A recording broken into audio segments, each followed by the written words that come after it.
Okay, time now for a look at the French papers with Diptyque Laurent. And Diptyque, we're going to start with leadership battles that continue in France ahead of next year's presidential elections. That's right, Rochelle. Let's start with the Socialist Party duo. The leadership battle on the left is François Hollande-Manuel Valls, a couple that Le Figaro, as Le Figaro calls it on its front page, that seemed solid just a few months ago, but now seems to be on the brink of splitting up, au bord de la rupture, as Le Figaro says. It turns out that François Hollande's popularity is reaching all new lows, and now even his most loyal ally, Manuel Valls, his prime minister, is kind of looking to jump ship. The French prime minister has expressed his shame and anger towards Hollande. This, of course, in the wake of Hollande's rather controversial book that was released a couple of weeks ago. Valls, according to Le Figaro, is obsessed by his future after 2017, and now he wants to distance himself from Hollande before it's too late. Now, Valls has been gently reprimanded by the French president, but Valls has told Hollande that he'll stay loyal to him, but has insisted that he is a free agent. Okay, well, Le Figaro has accused Manuel Valls for taking this stance. Well, this is an extraordinary editorial from Le Figaro, the right-leaning paper. In its bid to criticize the French Prime Minister Valls, Le Figaro actually ends up supporting François Hollande in this editorial that's entitled "How Low Will They Go?" Now, Le Figaro accuses Valls of being arrogant and disdainful towards his, quote, host, François Hollande, the man who, after all, promoted him from interior minister to prime minister. Le Figaro says, why hasn't Valls resigned in protest or spoken out about this issue before? For Le Figaro, this critique of Hollande says as much about Valls as it does about Hollande. Okay, and on the political right, there's also a leadership battle taking place, in this case between Nicolas Sarkozy and François Bayrou.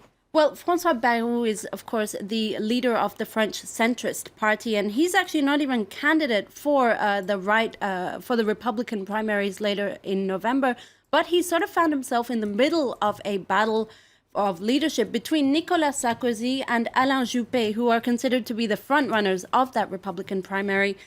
For La Croix, the Catholic paper, Bayrou has become the heart of a power struggle on the right. The reason being that Bayrou has sort of since the beginning expressed his support publicly for Alain Juppé against Nicolas Sarkozy. As you can imagine, this has not pleased the former French president.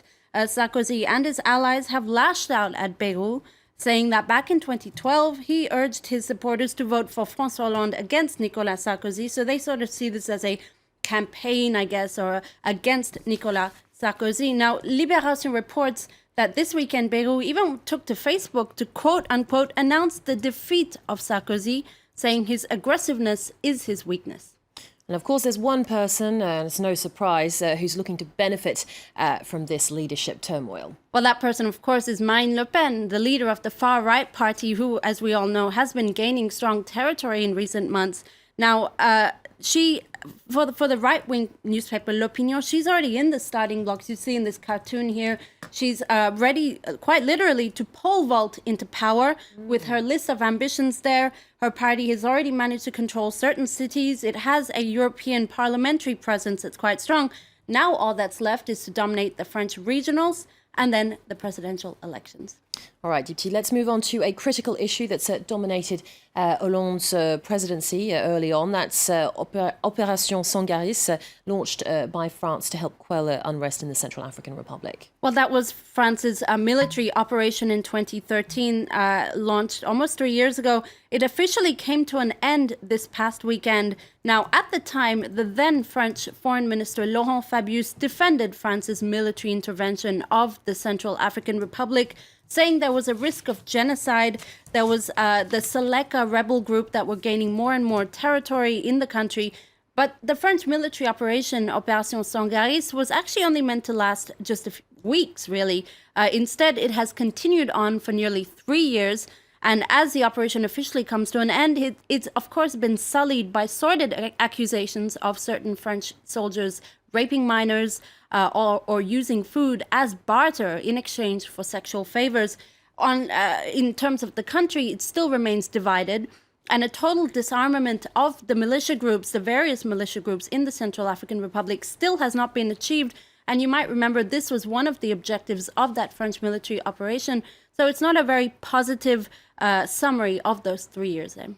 Okay, finally, Dipti, we're going to look at a story in Le Parisien. It's focusing on something completely different. That's the mysterious tomb of Jesus in Jerusalem. Well, preservation experts have opened for the first time in 2 centuries what some believe could be the real tomb of Jesus in Jerusalem. Le Parisien wonders what's inside that tomb. That's what it says on its front page. It does also call it an historical event, but one that's also scientifically significant. It must be said that the excavation project is being financed by the 3 major denominations of the church there in Jerusalem, the Greek Orthodox, the Franciscans and the Armenians. And there's no denying that whether or not this is proven to actually be Christ's tomb, it's a major restoration project, and it's one that's symbolic for Christians in the holiest of their sites. Okay, Dipti, thank you very much for that. Diptyque Laurent with the French Press Review.